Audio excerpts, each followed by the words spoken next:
Саламатсыздарбы? Сиздер менен мен Сокулук районуна караштуу Краснооктябрь номер 2 орто мектебинин кыргыз тили жана кыргыз адабияты мугалими Маматаева Динара Султанбековна.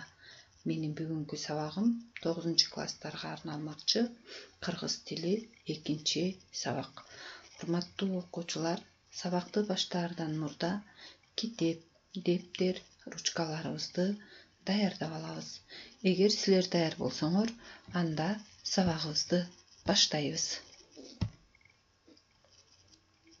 Салам менин окумуштууларым. Маанайыңар кандай? Эгер силердин маанайыңар жакшы болсо, сабагыбызды андан нары улантабыз. Мен бүгүнкү сабакты баштаардын алдында балдар, төмөндөгү сөздөрдү айткым келип отурат. Жетпей турган максат болбойт, жете албаган адам болот. Күлүк болгуң келсе, өзүңдү өзүң камчыла деген силерге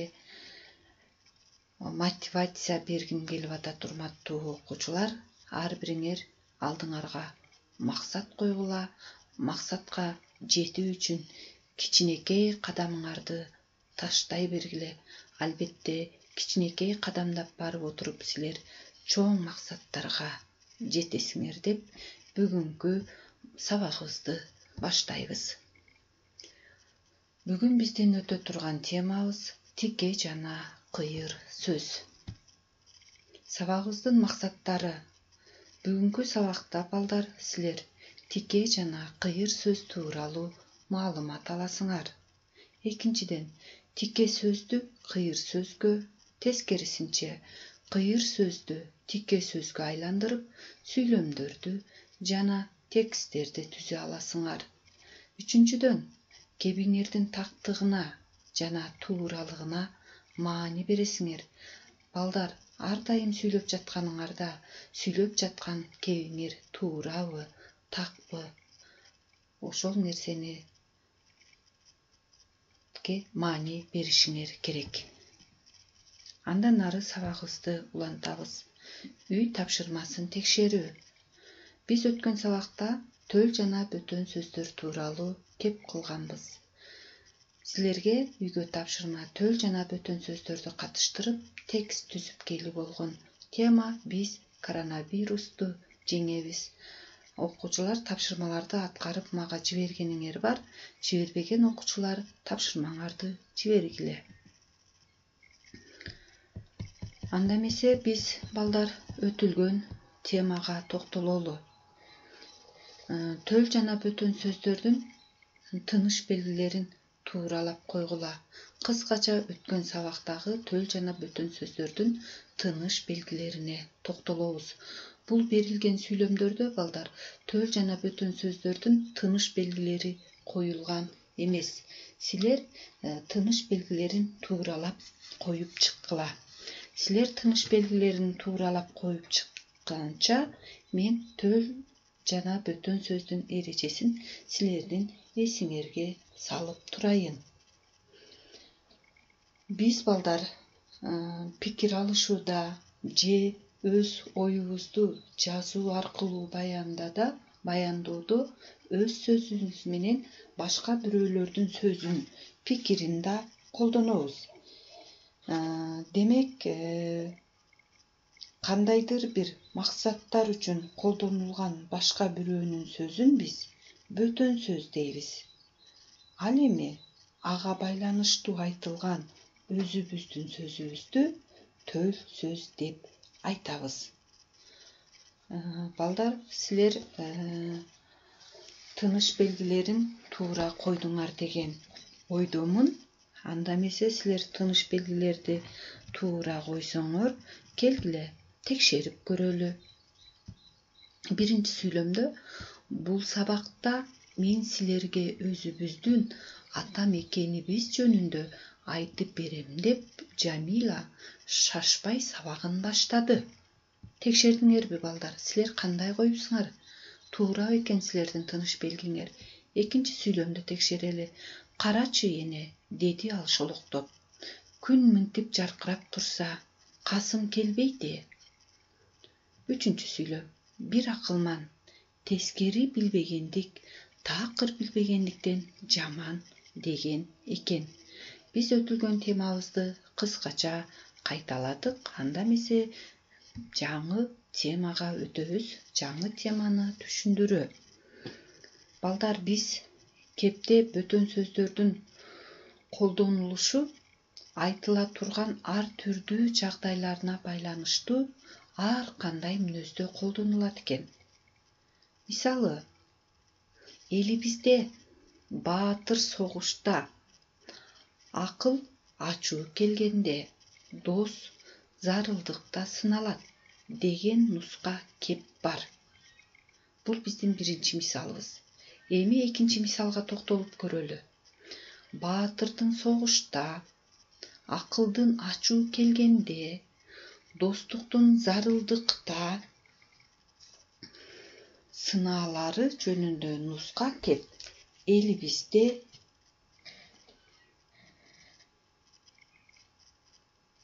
айтылып келе жатат. Биринчи мисалдагы бөтөн сөз эл тарабынан кандай айтылса, эч өзгөрүүсүз ошол калыбында колдонулду. Ал эми экинчи мисалда бөтөн сөздүн мааниси сакталганы менен грамматикалык түзүлүшү боюнча өзгөртүлүп берилди. Силер балдар көрүп тургандай, биринчи сүйлөмүбүздө баатыр согушта, акыл ачуу келгенде, дос зарылдыкта сыналат деген бөтөн сөз болчу. Биринчи сүйлөмдө бул мурун кандай айтылса, ошол түрүндө эч кандай өзгөртүүсүз берилди. Ал эми экинчи сүйлөмдө балдар грамматикалык түзүлүшү боюнча эмне кылды? Бир аз өзгөртүлдү, бирок мааниси сакталды. Кийинкиге өтөбүз.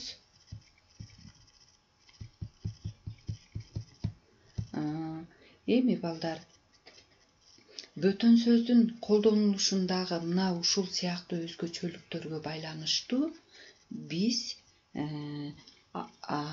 тике жана кыйыр сөз деп экиге бөлүп алабыз. Эми тике сөз деген эмне? Башка бирөөнүн сөзүн өзүнүн сөздүк тутуму жана грамматикалык түзүлүшү боюнча эч өзгөрүүсүз ошол калыбында колдонулган бөтөн сөздүн бир түрү тике сөз деп аталат экен. Көрдүңөрбү балдар? Башка бирөөнүн сөзүн өзүнүн сөздүк тутуму жана грамматикалык түзүлүшү боюнча эч өзгөрүүсүз ошол калыбында берилген бөтөн сөздүн бир түрүн биз эмне дейт экенбиз? Тике сөз деп айтат экенбиз. Мисалы, акылмандан илим деген эмне деп сураганда, адамдарды ажырата билүү деп жооп бериптир. Бул жерде илим деген эмне? Бул бөтөн сөзүбүз эч кандай өзгөрүүсүз берилди. Демек, бул илим деген тике сөз. Ал эми адамдарды ажырата билүү, бул дагы эч кандай өзгөртүүсүз берилди. Демек, тике сөз. Кийинкиге токтолобуз. Силердин балдар эсиңерге түйө турган нерсе бар экен, эсибизге салабыз. Тике сөздү өз калыбында сактоо, аны төл сөз менен байланыштыруу үчүн деп, дейт, дептир, деген экен деген этиш сөздөр колдонулат. Мисалы, адиби жаман элди бузат деген макал бар. Бул жерде деген этиш сөз биздин тике сөзүбүз менен төл сөзүбүздү эмне кылды? Байланыштырды. Кийинкиге өтөбүз.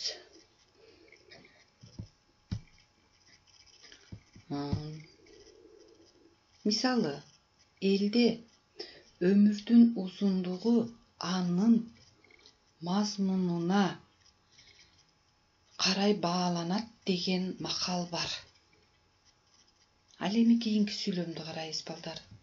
Эл өмүрдүн узундугун анын мазмунуна карай бааланарын эскертет. Балдар карагылачы, силер бул жерден эмнени байкап атасыңар? Көңүлүңөрдү бургула. Биринчи сүйлөмүбүздө биздин тике сөзүбүз эч кандай өзгөртүүсүз берилди. Ал эми экинчи сүйлөмүбүздө мааниси сакталганы менен грамматикалык түзүлүшү жагынан ал бир аз өзгөрдү. Демек балдар, тике сөз дайым эле эч өзгөртүүсүз колдонула бербейт экен.